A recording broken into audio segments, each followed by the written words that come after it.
It is a locally owned grocery store competing for the consumer dollar with corporate giants.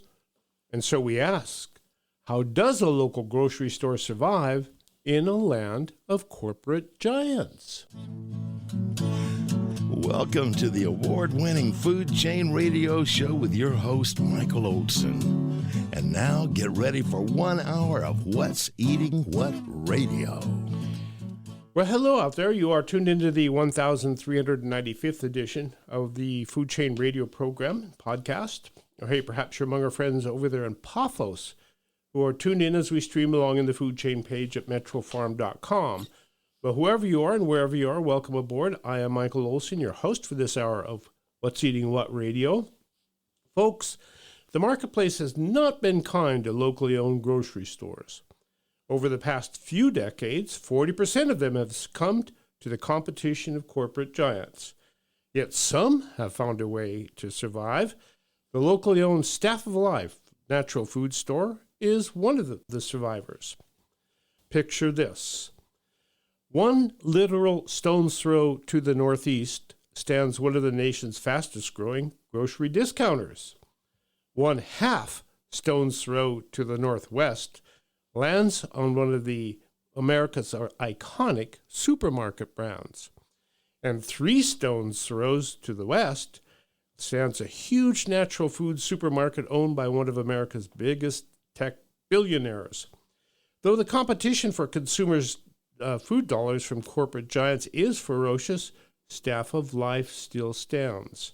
Clearly, this grocer is doing something right, and so we ask, how does a local grocery store survive in a land of corporate giants? Well, here to help us find an answer, we have Gary Bascou, who, along with Richard Josephson, is the founder of Staff of Life Natural Food Markets in Santa Cruz and Watsonville, California. Gary, welcome to the Food Chain. Thank you. Got to move right up on that microphone there. Thank you. There you go. That's a good thank you. Well, Gary, first of all, congratulations. Staff of Life is celebrating its 56th year in business this weekend. So does celebrating another year in business ever grow old?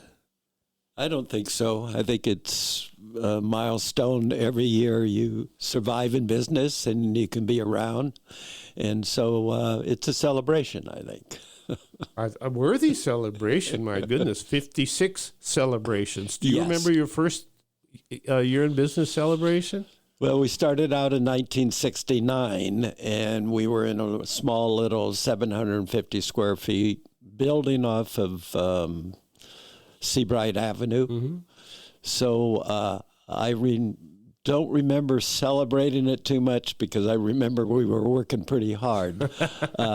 We started as a bakery, and we were baking, and then at the same time we were delivering.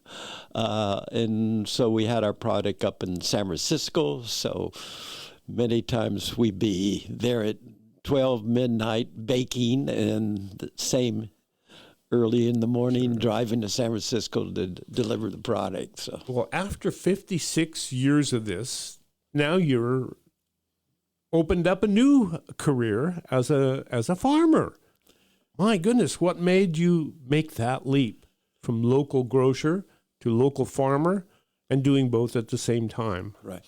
Well, Staff of Life has always been dedicated to organics. We started out in 1969 using organic flour, which at a time was there was no certification process. So a gentleman in the city named Al Justos volunteered to go back to the Midwest and check on the farms to make sure they were growing the grain, the flour, organically. And so we have been in the organic movement since 1969. Prior to that, I think a couple years, Alan Chadwick came to the university in 1967. So that has been the beginning. In 1974, we bought a farm up with a group of people in the Santa Cruz Mountains up in Happy Valley, and we were growing organically then, and we were certified by CCOF at its very beginnings, and we were number 8 on the list of Very organic early. farms. Wow. Yeah. Well, what seems to tie your local grocery and your local farm together is local. So what does that local mean to you, Gary Bascou? Well, it means a lot because we're a part of the local community. We're a part of keeping the community alive and vibrant, and we employ over 100 people from the local community, and we sell our crops and in the local community as much as possible. In fact, what we grow, we really will sell mostly at Staff Alive, and we're not in the business of distributing our farm products, but it's local is a very important part of any community, and supporting your local businesses is a very important part of a local community, a vibrant community that keeps its diversity, keeps its, cultural happening. And so we're very proud to be part of that community. I guess it's the lifeblood of a real community when it gets right down to it, because without that localness, we're all just kind of atoms floating around with nothing to hold us together. It gets right down to it. Yeah, and I think, like 60% around that of the people employed in a community are employed in local businesses. So that's a big part of the employment end of the community. It also keeps the community, not being just another corporate town. It gives its character to the community, and I think so it plays a very important part in any community. And once a community loses that, I think it loses some of its identity and becomes just another big box town or big store. I once had a meeting with an advanced person for a circus.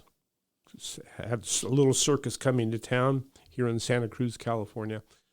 And we sat down and had a conversation. She said, Michael, I'm having trouble knowing where I'm at. And I said, what do you mean? And she said, well, every town is just exactly like the last town I was in, except for one, and that's Santa Cruz, California. And I guess that's part of what having somebody fight for that localness is pretty important, because it really does make the little community stand out in a very fascinating way.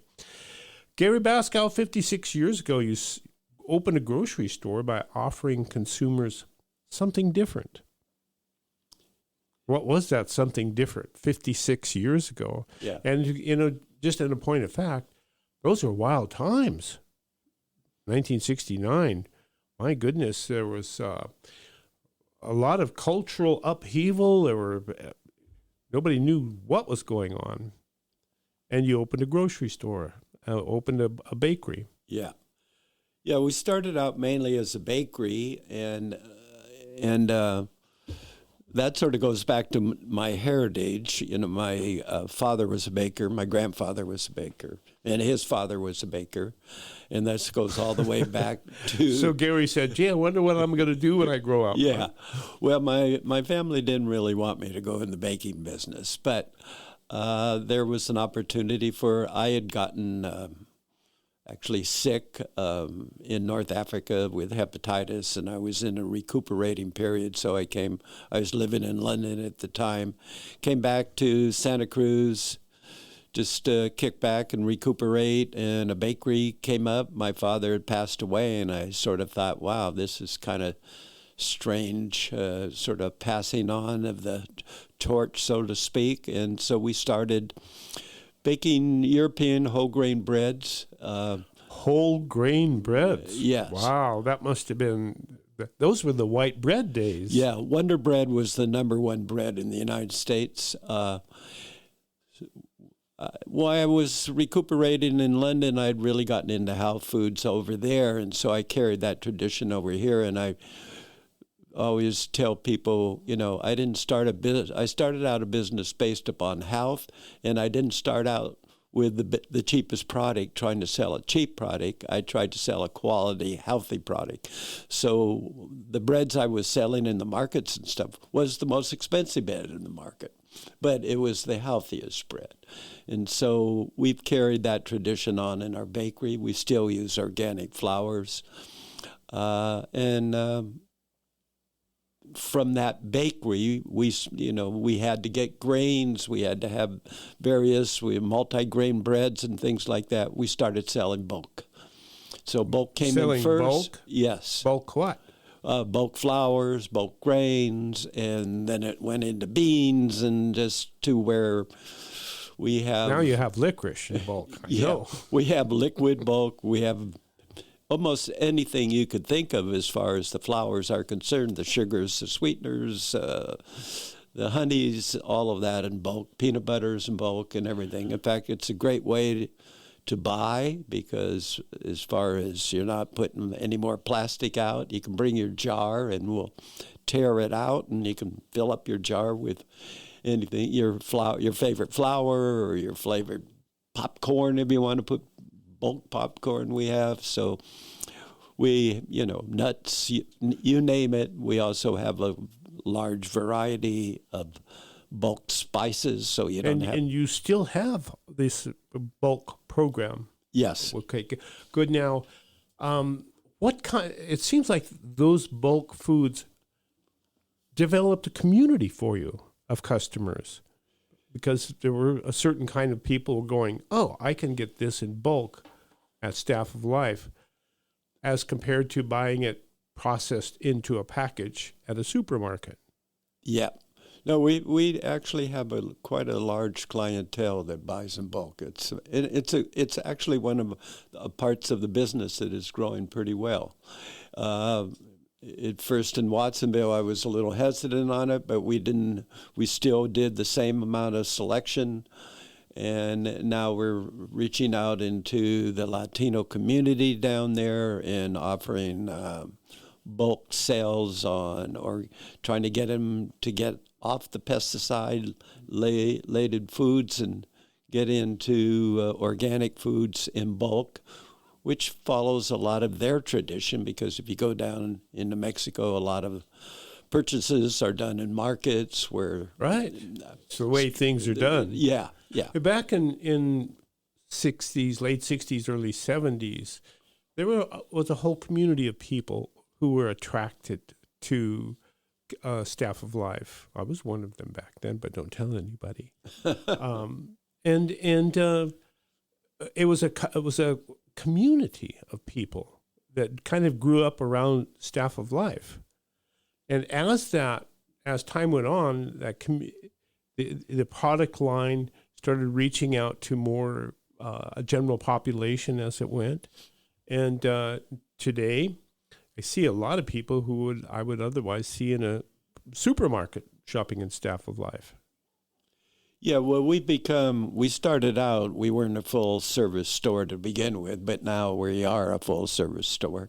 Good. So that helps a lot. We do sell, seafood, and we have a receiver's license, so we can buy directly from the boats. Okay, we're going to take a quick break. We'll pick that up when we come back. Folks, This is the Food Chain Radio Program. Michael Olson with Staff of Life owner Gary Bascou and how a local grocer can survive today. Hello, I'm Carolyn. 25 years ago, my husband Rudy and I opened Charlie Hong Kong with the commitment to serve healthy food grown in healthy soil. Today, the healthy food we serve comes from the sacred land in Pajaro Valley where Dick Peugeot and his Lakeside Organics grow the soil, and the soil grows the healthy plant that we serve to you. When you eat at Charlie Hong Kong, you eat healthy food, and it's delicious. Charlie Hong Kong, Santa Cruz. Hi, folks. How many of you out there love to garden? Wouldn't it be nice to grow some of your own food? Or maybe a flower garden would brighten your day. All you need is the Knox Garden Box, a heavily constructed, portable, elevated garden on legs that can virtually change the way you've gardened in the past. The Knox Garden Box can be set up anywhere. Yes, you can place it right on concrete at knoxgardenbox.com. That's KNOX, gardenbox.com. The Hook is California's first ever cannabis outlet. 100% locally owned and operated, we're here to be your friendly neighborhood hookup. We believe that everyone should have access to fairly priced cannabis, so we work hard to get it to you for 30 to 50% less than the other guys. If you're 21 or older with a valid ID, visit us in Capitola or in Watsonville today. We're here to be your friendly neighborhood hookup. Check out our website, hookoutlet.com, for deals and stay groovy. Attention content producers. You can have access to a complete digital media production facility at Satellite Co-working and Digital Media Studio on Soquel Avenue. Easily rent video and audio equipment, a studio with green screen, editing suite, and audio booth, all at can't say no rates. Schedule a tour to see for yourself at satellitecoworking.com. Mention Santa Cruz Voice for 20% off your first reservation. When you need help managing your estate, call on the Angel. Hello, I am attorney Angel Hess, and I am ready to help. Whether you need a will or a trust, a guardianship or a conservatorship, or if you are managing the financial affairs of a loved one, I will help you with over 7 years' experience working in estate planning and probate fields.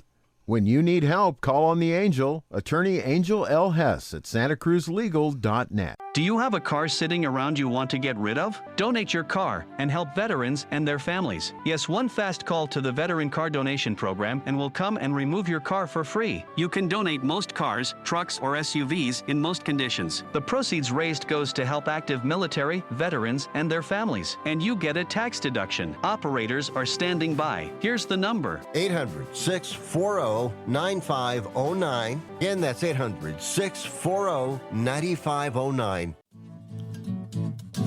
And now, back to What's Eating What on the Food Chain with Michael Olson. We are back, but we're way back with Gary Bascou, who is the co-founder of Staff of Life Natural Foods Market in Santa Cruz and Watsonville, California. And we're kind of listening to Gary talk about how he grew from way back there in 1969 and evolved into a local supermarket or local grocery store that is surviving competition that seems to be surrounding you everywhere you look. And so, Gary, we were talking about how you really started with a bakery and then quickly outgrew that little bakery and had to move into a storefront. And there you're really in business now. So you have bulk foods, you have bakery goods, and you start expanding to bringing other foods into the mix? Yeah, we started out as, like I say, we started out as a bakery. The bakery grew to where we were doing significant amount of deliveries into the Bay Area. And then from that, we sort of grew into selling in bulk first, and then we started to bring in other products. We moved to a larger storefront on Water Street. We were half the building at one time, then we became the whole building, and then we took over the building next to that and created a vitamin supplement department with natural cosmetics and dealt with bringing in produce from local farmers and things like that. And as the organic movement and CCOF came in 1970. Were these foods that were popular in your store, were they found in supermarkets? At that time, not at all. Organic, you couldn't even find organic in a traditional supermarket. Right. Now, what about the not so much health and beauty aids, not so much bulk? So you were crafting a whole new world of retail grocery when it gets right down to it. Yeah. And I still think in the bulk department, I mean, we've got the biggest bulk department by far and away in the county. And when I travel around, even in the Bay Area, our bulk department's bigger than I could only think of a couple other markets that are of our size as selling in bulk. But yeah, we've always sort of been that feeling that, it's much better to buy in bulk instead of get your products all wrapped in plastic, which means that, we can buy a bulk sack of beans and put it in there, and instead of having it going through a whole processing system and packaging, and by the time the consumer gets to it, it could be weeks old to a month. And local produce. When did you start working with local farmers? Well, because of the university and Alan Chadwick coming into the university, we actually had a beginning local farming organic movement that was started here in CCOF, California Certified Organic Farmers. They started here in Santa Cruz too. So Santa Cruz has always been sort of a hub of the beginning in the state of California, sort of the starter of the whole organic movement. And still today, I think if you go in the Watsonville area where you have, you'll have some of the biggest growers of organic foods in the country that are shipping all over. Lakeside Organic, for instance. And if you want to know what difference that makes, try to buy some good organic food on the East Coast. Wow. What a difference. We live in a food paradise here in the Monterey Bay Area. It's truly extraordinary. And then at that time, the produce was natural produce. We kind of looked at it as produce that was unadulterated with pesticides and whatnot, right? And because of the efforts of people like you, we developed this name, organic, and it became an official legal word definition for food. That's when things really started to take off with respect to produce, correct? Yeah, I think it became more, it's still a very small percentage of the mainstream of produce, but it started to grow, and it grew in natural food stores. During the early 70s and in the 60s, there was a whole group of natural food stores that sprung up in the Bay Area, in Berkeley, Holy Foods in Berkeley. There is a lot of these that are no longer in existence anymore. Right. But there was a whole sort of small little chain that started buying up the organic, bought my breads, and were concerned with buying organic produce. And there was a small group of growers that were growing it for that particular group of stores, and then it sort of started to go into mainstream markets slowly, and now I think most markets do have an organic food section. But at Staff of Life, we have a full produce section where all the produce is basically organic in the store. Right. And then you also brought in meats. We started out, we were originally vegetarian. Then when we brought in the meats, kind of caused a little Tell us about that. I have to hear about that. I was always wondered about it. Yeah. We went through we got some backlash, let's just say, and a little boycotting, but we persevered through it, feeling that now, the meats that we bring in, they don't have any antibiotics or hormones in them. They're all clean. The animals are fairly treated. So, and we bring a high quality, of our Piedmontese beef. We're really proud of that, which is quite a bit lower in saturated fats than traditional beef. And we're pretty proud of our seafood and meat department as far as the quality is concerned, and that we're not torturing any animals as far as... it seems to me like I wonder whether the consumers are bringing you along, or are you bringing the consumers along? Who's teaching who how we should do this food business? Well, I think I think Staff of Life has always been a teacher. I think, both Richard and I actually have teaching. We're teachers, substitute teachers at one time prior to starting. So I think we've always been at the forefront of being a good teacher, and I think so we brought a lot of people along with us, and then, the media has gotten more and more, and it's finally, probably 5 or 6 issues back, Consumer Report came out and just basically said that eating organic was a lot healthier for you.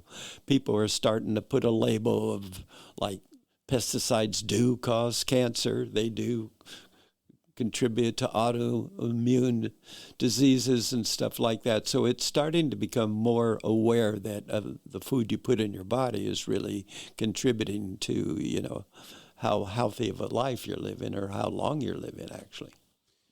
And so it's become public knowledge that eating the right kinds of things leads to a better life.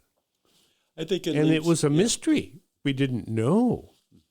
And now we know. And it was a lot because of the reason we know is because of people like you, that Staff of Life and other stores who have been fighting for this position in the mind of the marketplace, like wily marketeers. And it's really made a difference in the foods that we eat. And do you think that that's part of the reason people still come to you instead of all of those giants that surround you? Well, I think that's one of the reasons, and one of the reasons is that we're very tied into the local farmers, so that when you buy produce at Staff of Life, it's amazing that sometimes it's picked that morning and delivered directly to us, whereas a lot of these our competition are going through distribution centers. So it was like when I was talking to the owner of Lakeside Organic, he was telling me, well, he's only a mile from the store. He says, we go from our place directly to you. He said, I sell to other people. They take it all the way up to their distribution center. And he says, by the time it comes back to Watsonville and goes to like Nob Hill or Safeway or something like that, he said it can be 7 to 10 days old. Yes. Similar product, but so we're in direct delivery to most of the local farms. So it's our produce is very fresh, and people know about that. And people know about that. So I think it helps. And then we, if you're a local person and you come up with some kind of a cool product that with Annie's cheese dip and things like that, where local producers of products, it's easy for you to just come to Staff of Life and we'll accept you, and you don't have to go through any big corporate structure. And so that localness permeates just about everything you do. Yeah. Making a big, huge difference. When you upgraded your storefronts, you opened a new store, then you opened a bigger store in Santa Cruz, and then you opened an entirely new store in Watsonville. Now these two communities are not the same communities. These are two different worlds. How did you go about integrating your Santa Cruz community into that Watsonville community, which is just a different world? Yeah. It's been tough at first, and it hasn't been the southern part of Santa Cruz County is really the part that has the worst. The people that live down there have the worst. Health conditions. They're the workers. They're the workers. The they're the ones that out in the fields. Mm-hmm. There's a high level of diabetes. Up in Santa Cruz, you have university people and high-tech people from Silicon Valley. Yeah. So there's just two different worlds. Yeah, and you have a high level of diabetes down there. And so it felt that we needed to be down there to prevent, 2% an alternative to what was basically down there in the grocery store business in Watsonville, which has not been really that healthy or health orientated. But there's also a movement of people moving down that way too. As Santa Cruz has gotten a little bit too expensive, people have moved down to the Watsonville, Corralitos area. And so it's been slowly growing. It's taken us a while to kind of break into the market, but we're actually having the best year we've had down there now, and it's good. Starting to go in the right direction. So that means you're back in the education business, aren't you? Yeah. And are you having luck teaching the farm worker community about the value of eating good, clean, organic food?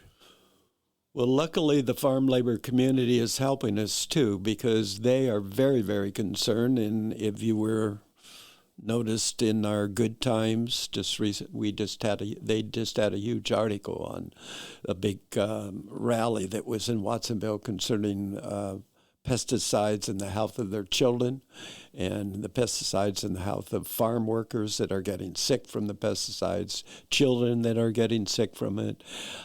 Some kind of shocking statistics that I wasn't even aware of. The one I can remember is that there is a 38% higher brain cancer in children in the Paro Valley area, second highest in the state of California. So the pesticides are affecting the kids that are going to school down there. There's a big movement to try to get the fields. There's quite a few of the fields next to the schools are still using pesticide sprays. So in effect, you have your staff of life in the right place with the right product. And all you have to do is persevere, and the market will eventually come to you. Yeah, that's pretty much how it is. And the market has started to come to us this year. We're celebrating our fourth year. The first 4 years were a little rocky, but now it is definitely starting to happen down there. People are becoming aware of it. They're becoming aware that pesticides are not good for you, We're your organic store. We're the ones that are selling all the organic products, so it's in the bulk being a very reasonable way to go. And that's mainly organic too. So it's this makes sense. Yep. And you just have to figure out how to get that sense into the community's mind, and they'll go, well, what other choice is there when it gets down to it? Now, we have reached out into Latino radio programs, too, and have advertisement in Spanish to try to reach them and talk about pesticides, and we throw big sales on their staples, like their beans and rices and stuff, and we talk about it on the local Spanish radios. How about the Anglo community of Watsonville, which is pretty set in its ways as well? Yeah. That part has been the easiest to break into. Good. And also Mount Madonna was down there, so we had customers that would drive all the way to Santa Cruz for us. Good. Well, ladies and gentlemen, we're here with Gary Bascou, who is the co-founder of Staff of Life. It is Staff of Life Organic. Or is it the Staff of Life Natural? Well, either way works. Staff of Life Organic or Staff of Life Natural. That's what we have. Yep. And we will be right back to talk a little bit about the future of local grocers in this world. You can earn a substantial income by farming for the city. All you need to do is take your crop to market and win the competition for the consumer dollars. There is a well-proven strategy for winning this competition. You will find it embedded in Metro Farm, the guide to growing in or near the city for the city. Port Ideas, Greg Williams. There's a tremendous amount of useful information in Metro Farm for farming in or near the city. Acres USA's Charles Walters. Metro Farm tells how to convert an opportunity into a real going concern. Every chapter is organized around the logic of practicality. For every problem needing a solution, Metro Farm offers a progression of steps arranged in sequence so the desired goal is achieved. Before you plant your seeds, pick up a copy of the Ben Franklin Book of the Year award-winning Metro Farm. Then plant your seeds and win the dollars. MetroFarm.com. MetroFarm.com. We're on the farm with Joel Salatin. Would you like to buy homemade soup, backyard chicken, and the neighbor's artisanal lunch meat? The Farm to Consumer Legal Defense Fund protects your right to acquire the food of your choice from the source of your choice. I'm Joel Salatin from Polyface Farm, and I urge you to defend the right of neighbors to engage in direct food commerce. Join today at farmtoconsumer.org, the food of your choice from the source of your choice. That's farmtoconsumer.org. Farmtoconsumer.org. Thank you. When you buy local American-grown flowers, flowers will grow and flourish in America. Hello, I'm Deborah Prinzing, author of Slow Flowers for certified American-grown flowers. When you buy local flowers, you're helping our country's family farms reduce the transportation footprint of flowers and enjoy fresher, longer-lasting bouquets. So please, next time you shop for flowers, think local. Think certified American-grown flowers. Visit AmericanGrownFlowers.org to learn more. History buffs. This tale from Michael Olson's Tales from a Tin Can took place aboard the USS Dale during the opening moments 7 December 1941. As we left our berth and got underway, the deck force was still engaged in getting ready for combat. Fuller had the job of clearing the deck of all the wooden objects that had collected in port, so Fuller was making his way aft, just tossing stuff like a madman, when he came to the ice cream freezer. Before he could toss it over the side, one of the guys said, "Hey, wait a minute."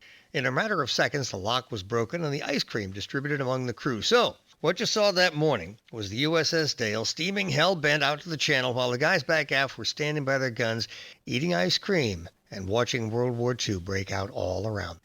Tales from a Tin Can contains 424 tales by 44 sailors aboard the USS Dale, from Pearl Harbor to Tokyo Bay. Order your Father's Day copy at talesfromatincan.com. That's talesfromatincan.com.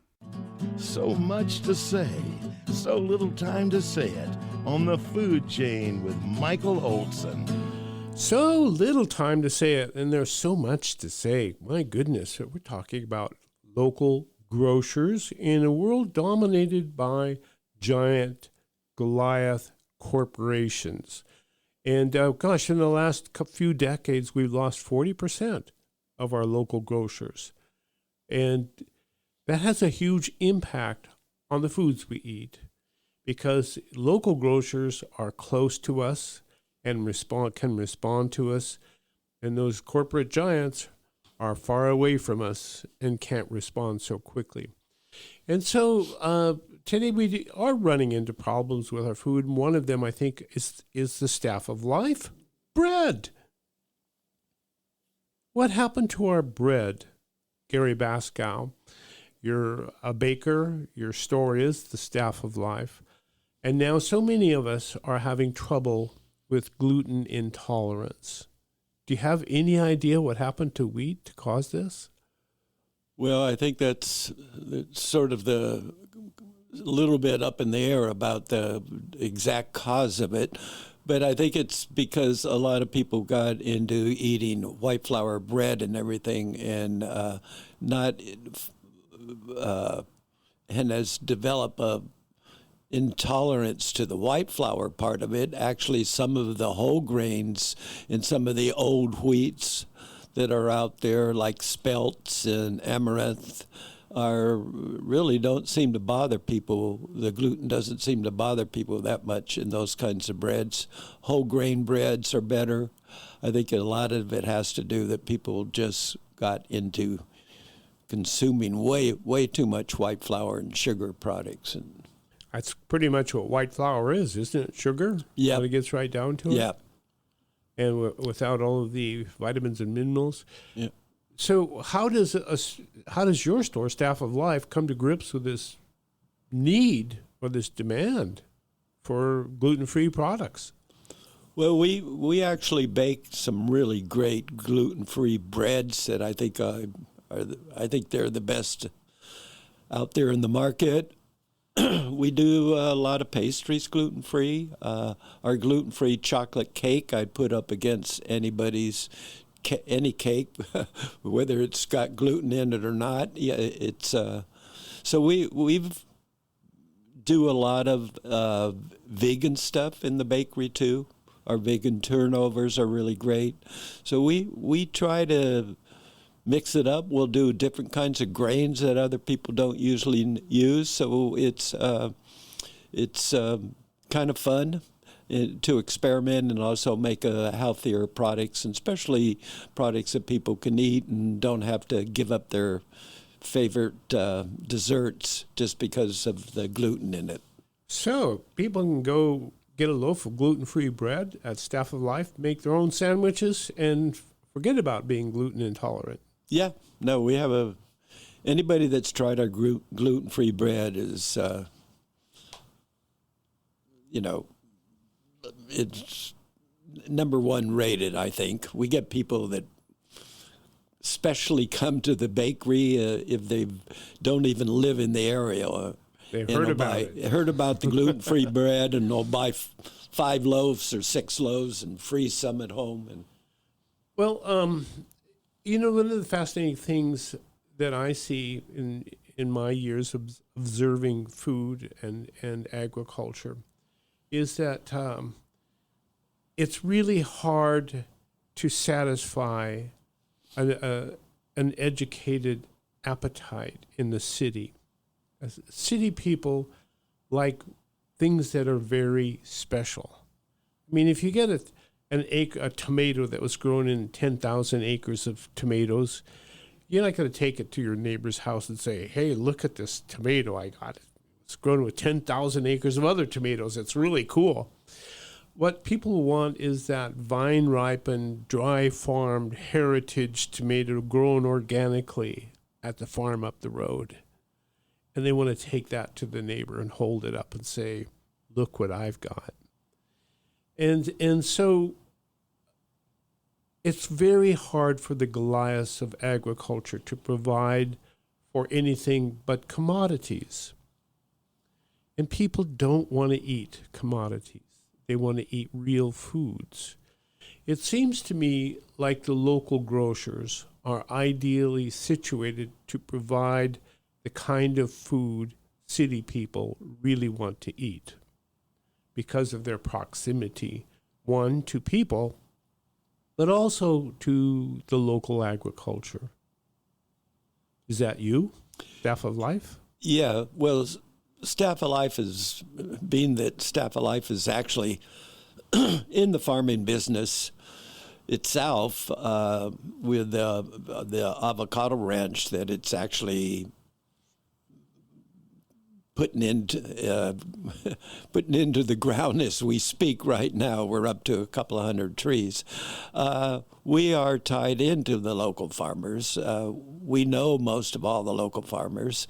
We deal directly with them. We're not going through any middlemen or anything like that. So you can't get any fresher vegetables or fruits and than you can get at Staff of Life. I mean, we are really close to the farming community in the area, and like I said, it's a direct delivery, and our store in Watsonville is 1 mile from Lakeside Organics headquarters, so there are like some 60 ranches and small ranches and farms. I mean, a veritable paradise of local food right in the middle of it. Wow. Yeah. Okay. Hard to beat that. Another thing about being local, of course, is that you have that relationship with the community. If you go to the big box store down the way here, you buy what they have to offer. And if you ask somebody for something, they'll kind of look at you like, what, are you crazy or something? It all comes from someplace else. And so we don't have any control over anything here. It comes in on a truck. We put it on the shelves. You buy it. If you don't, you don't. And we keep moving right along. But you have a different kind of relationship with the community, don't you?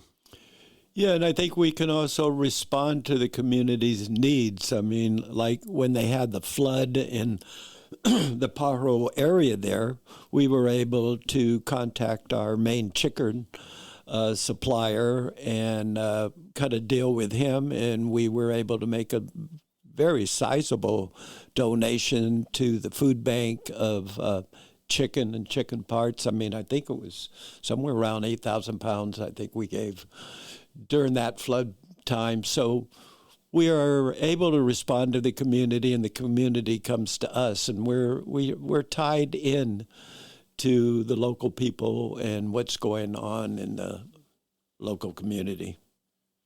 Can you have a local grocer without local food? I don't. That isn't Staff Alive, so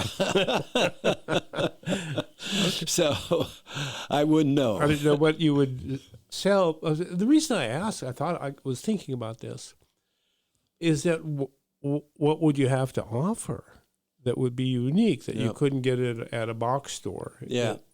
Everything comes in plastic from 1,200 miles away. Yeah. So without local food and that connection to the community, they really couldn't have a local grocery. I don't know how you could compete with the Goliaths. I just don't know how you would do it. Because you can do, being local, the one thing they can't do, which is those specialty things that are fresh and local. And it's hard for a Goliath to get that, hard to do. So, in a few minutes left, how would you start over today? Start over today? I don't know if I'd want to start over today. Yeah, but if you have a young entrepreneur, perhaps he or she is a baker, what would you do? How would you fit into this marketplace today?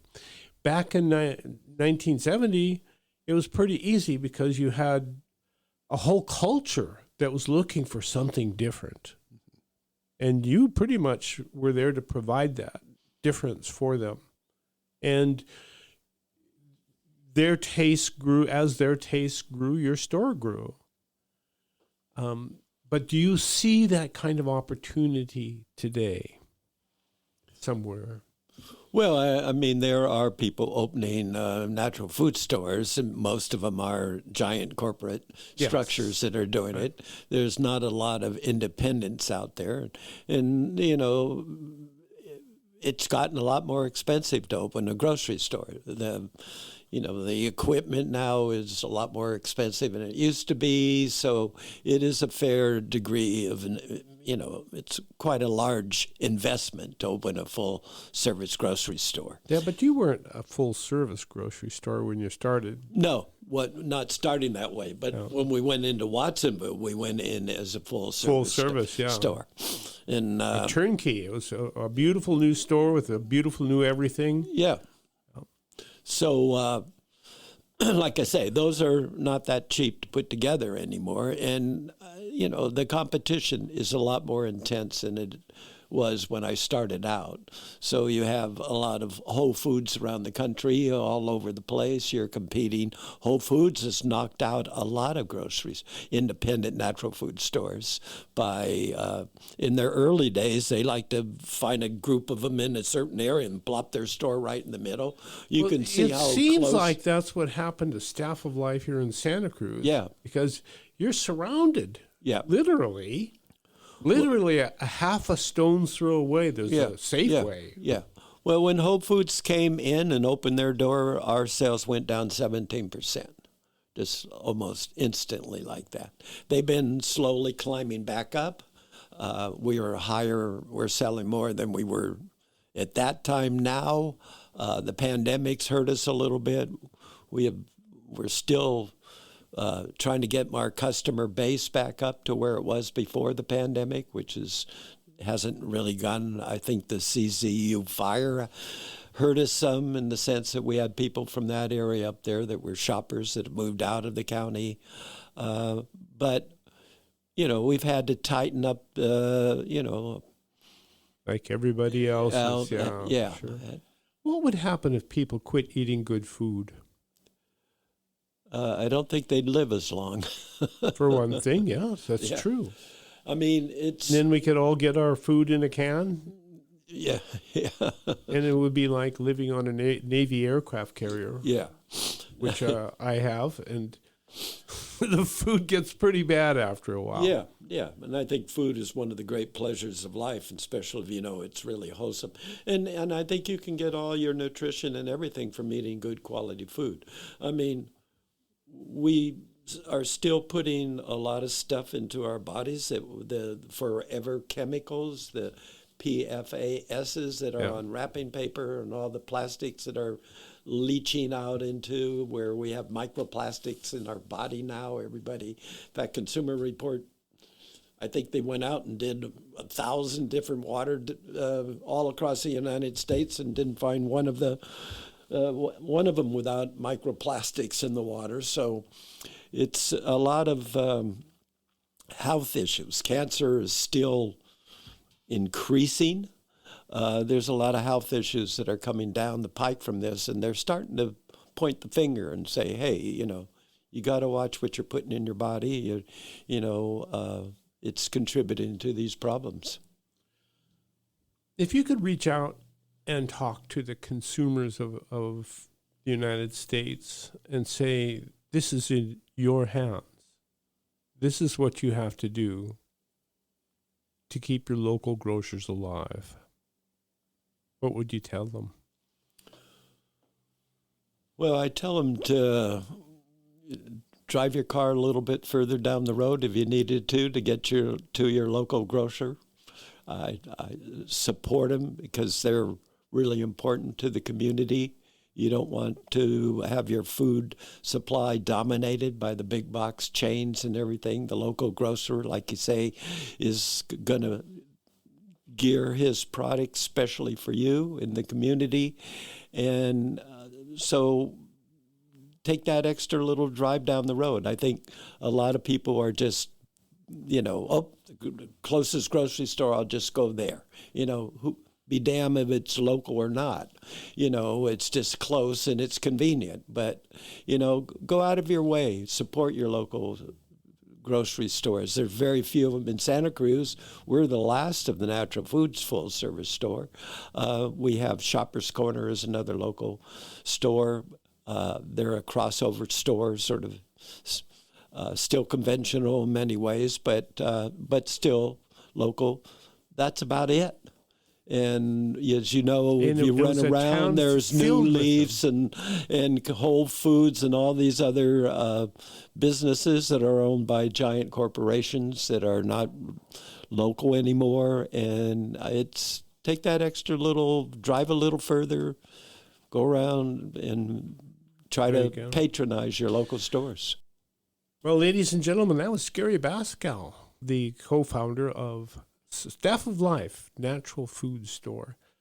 And in spite of standing alone in a whole crowded field of Goliath corporate grocery stores, surviving, and in doing so, providing our community with real food. With that, please remember Michael Olson's second law of the food chain. The farther you go from the source of your food, the less control you have over what's in your food. Thank you, Gary. Thank you.